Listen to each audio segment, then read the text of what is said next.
Development हुई है। 3 bill थे और 3 मिनट से पहले वो कसरत राय से मंजूर हो गए। स्पीड इसको कहते हैं। अकील मलिक साहब, आपसे आगाज करूंगी। धड़ाधड़ बिल पास हो रहे हैं, किसी को खबर भी नहीं आपने होने दी। तो उसको सामने रखते हुए मैं समझता हूँ कि ये जो है ना, बहुत ही एक शॉकिंग किस्म का डिसीजन है, क्योंकि ये वो चीज है जिसने पूरी जो है वो रियासत का बेड़ा गर्क करना जिसको कहते हैं। कौमी असम्बली का बड़ा हंगामा खेज मुख्तसर इजलास हुआ, जिसमें कुछ बिल पेश किए गए और ये जो बिल हैं वो कसरत राय से मंजूर कर लिए गए। उसमें एक तो पाकिस्तान आर्मी एक्ट तरमीमी बिल है, उसको मंजूर किया गया है। आर्मी चीफ को एक्सटेंशन ऑटोमेटिकली खुद ही 3 साल की हो जाएगी, यानी कि 3 और 5 8 साल के लिए ये लोग हमारे सर पे रहेंगे, इनको कोई हटा नहीं सकता। और ये सारी चीज जो है पर्दे के पीछे, तो ये अवाम के शब खून मारने का लफ्ज अगर आप इस्तेमाल करें, that will do the justice. कि ये जो समझा जा रहा है कि इन्होंने तो बस ये चुटकियों में कर दी और ये कानून बन जाएगा, रुकता हुआ नजर नहीं आ रहे तीनों ये बिल जो है। साथ साथ जी वो किसी को भी कभी भी कहीं से भी घर से, ऑफिस से, सड़क से अरेस्ट कर सकते हैं। उसके बारे में ना तो इनसे कुछ पूछा जा सकेगा, ना वो इंसान किसी अदालत में अपना केस नहीं ले जा सकेंगे, कोई अपील दायर नहीं की जा सकेगी। क्योंकि पीटीआई जो बात कर रही है वो मुख्तलिफ है, अली अमीन गंडापुर साहब जो बात कर रहे हैं वो मुख्तलिफ है। और ये इख्तलाफ क्या है, या इख्तलाफ राय कह लीजिए। अली अमीन गंडापुर साहब गए इमरान खान साहब से मिलने, लेकिन बाहर आके मीडिया से जो उन्होंने बात की, अब हम इस हुकूमत को खत्म करके हटा के ही दम लेंगे।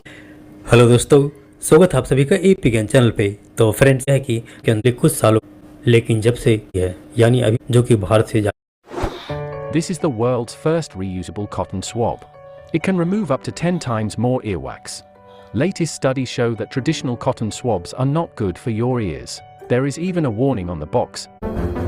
जी एक बहुत ही कंट्रोवर्शियल किस्म का जो बिल पेश किया गया है पार्लियामेंट में और जिसको पास भी करवा दिया गया है। तो आर्मी चीफ हो, चाहे वो एयरफोर्स के हो, नेवी के हो, उनकी जी जो मुद्दत होती है मुलाजमत की, यानी कितने दिन वो चीफ रह सकते हैं, वो 3 साल थी। पहले 3 साल थी और अब उसको 5 साल कर दिया गया है। उसके अलावा 3 साल की एक्सटेंशन भी मिल सकेगी, यानी कि जो पहले होता था कि एक्सटेंशन चाहिए तो प्राइम मिनिस्टर का अप्रूवल चाहिए होता था। जैसे इमरान खान की एग्जांपल हमारे सामने, इमरान खान साहब ने जो है वो जनरल कमर जावेद बाजवा साहब को एक्सटेंशन दी थी और उसके लिए इमरान खान साहब के साइन या उस सब चीजों की जरूरत पड़ी, उनकी हामी की जरूरत पड़ी उनकी। तो अब वो सब कुछ नहीं होगा, बल्कि वो एक्सटेंशन ऑटोमेटिकली खुद ही 3 साल की हो जाएगी, यानी कि 3 और 5 8 साल के लिए ये लोग हमारे सर पे रहेंगे। साथ साथ मैं आपको ये भी बताती चलूं कि जो एज लिमिट होती है किसी भी चीफ्स होते हैं उनके लिए जो एज लिमिट है वो भी बढ़ा दी गई है, यानी कि जो आर्मी चीफ की थी यानी वो 64 थी या 63 थी, उसको 67 कर दिया। और साथ साथ जी पाकिस्तान की एजेंसीज को एक और राइट खौफनाक तरीके का जो दिया गया है वो ये कि आप वो किसी को भी कभी भी कहीं से भी घर से, ऑफिस से, सड़क से अरेस्ट कर सकते हैं, 90 डेज के लिए अपने पास रख सकते हैं।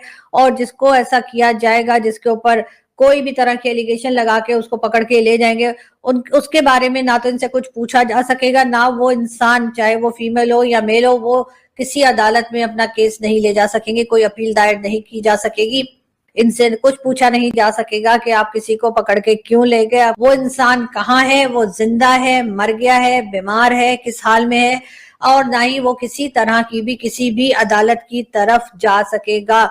ये खौफनाक तरीके का जो बिल इस वक्त की हुकूमत जिस बेशर्मी से लेकर आ रही है, जिसमें कि प्राइम मिनिस्टर शहबाज शरीफ साहब भी जो इस वक्त शामिल हैं, ये यकीनन एक और बहुत बड़ा, जिसे कह लीजिए कि ब्लैक मार्क या काला धब्बा एक जो है वो गवर्नमेंट की शक्ल पे लगेगा। और इसके बाद जो लोग परेशानियां उठाने के लिए अभी से तैयार हो जाएं कि जो एक इन्होंने जंगल राज शुरू करने जा रही है गवर्नमेंट, जो कि बहुत अफसोसनाक है। साहब आप इसको कैसे देखते हैं, ये जो स्टेबिलिटी आएगी, या क्या आप समझते हैं कि ये this is not a democratic behaviour, although ये पाकिस्तान की पार्लियामेंट ने ये कानून साजी की है? देखें, अभी हम एज वी स्पीक, तो आपने ये कानून पे बात की है, अभी देखनी पड़ेगी जाहिर है, लेकिन जो चीज़ आपने सामने रखी है, जो पिक्चर है, वो तो यही है ना कि एक ब्लैंकेट उन्होंने जो चारों चीफ ऑफ दी सर्विसेज हैं उनको एक्सटेंशन दे दी है। तो उसको सामने रखते हुए मैं समझता हूँ कि ये जो है ना, बहुत ही एक शॉकिंग किस्म का डिसीजन है। आपने इसको पार्लियामेंट के माथे मार दिया। देखें, ये पार्लियामेंट जो है, सवाल ये पैदा होता है कि इस पार्लियामेंट ने ये इतना बड़ा जो अर्थ शेकिंग किस्म का इशू है, ये डिस्कस कहाँ पे किया?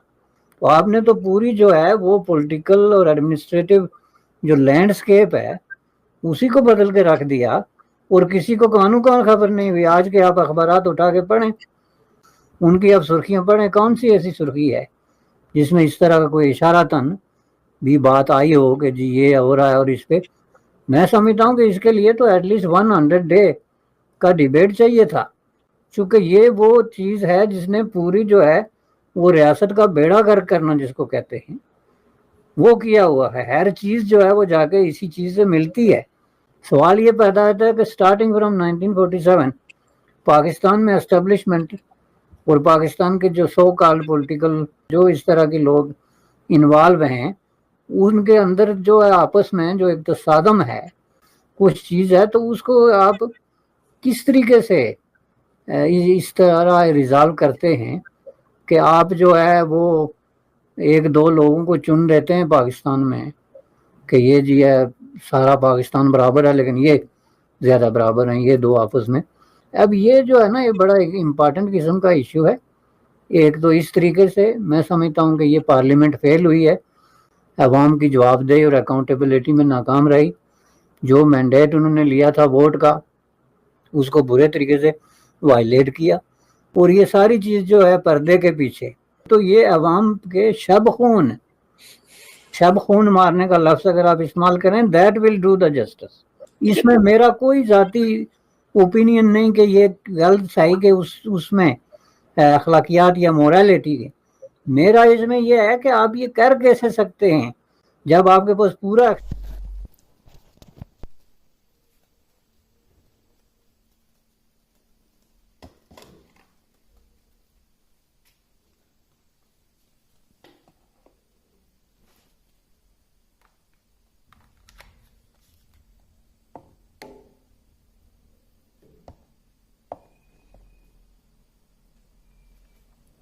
जय हिंद दोस्तों, तो स्वागत है आपका हमारे YouTube चैनल पर। तो हम आज आपको बताने वाले हैं कि कैसे पाकिस्तानी मीडिया बौखलाई हुई है और वहाँ की जनता भी हमारे इंडिया के प्रति कैसे कैसे वर्ड बोले हैं। आपने वीडियो के रिएक्शन में देख ही लिया है और आगे जानेंगे कि यह लोग कैसे कैसे वर्ड बोलते हैं। लेकिन इन पागल लोगों को कौन समझा कि अरे तुम तो हमारे इंडिया के आधे में भी नहीं हो। इन चीज़ों का तुम्हें ध्यान रखना चाहिए, क्योंकि तुम इस बात को अच्छे से जानते हो, इसलिए तुम कुछ ज़्यादा ही उचक रहे हो। अगर तुम्हें पता चल जाए कि तुम्हारी पाकिस्तान हमारी इंडिया के आगे 10% भी नहीं है, तो तुम वहाँ पे ऐसी हालत में आ जाओगे कि तुम ज़िंदगी में सोच भी नहीं सकते थे। लेकिन तुम्हें इस चीज़ों का ध्यान रखते हुए हमारे इंडिया के बारे में बोलना चाहिए, क्योंकि तुम्हारी औकात तो हमारी इंडिया का 10% भी नहीं है। और आने वाले कुछ दिनों में तुम देखते जाओ कि कैसे तुम्हारी जल की राख होती है और तुम्हें आगे आगे देखने में सब चीज़ें पता लगने लगेगी।